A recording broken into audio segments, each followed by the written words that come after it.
one of my favorite expressions of my 13 years as president was, "Don't wait for a memo from the corner office."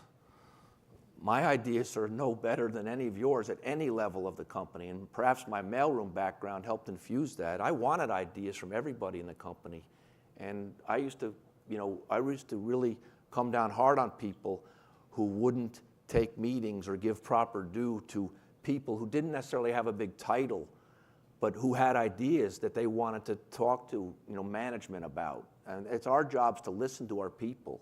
And those there are good ideas that come up from the organization, whether it's from your head of technology or I had a fellow come into my office one day, and I could tell right away. I'd never met him before. He made an appointment. I never turned down a single employee that asked to see me in all those years. We had 8,000 employees at the height, so it was, I was proud of that. I could tell as soon as he walked into my office, he wasn't coming in there to compliment me on anything about what the company was up to.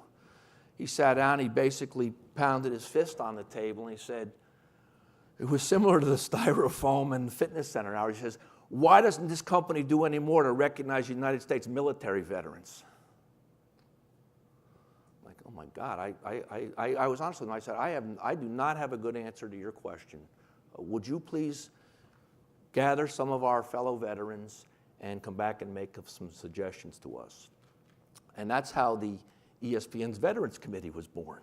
We didn't even have in our database who were veterans. Our HR group is going around with a yellow legal pad. Hey, wasn't Abe in the Navy? Wasn't Joe in the Navy? Wasn't Mary in the Air Force? And that very first veterans event was 35 people, a retired general from Connecticut, and an open bar. We always found if you have an open bar, you can get people. Get a lot more done. But boy, since that time, I'm so proud of what has come out of that. They are a together group. We ended up going to West Point. We've been to the aircraft carrier here in west side of Manhattan.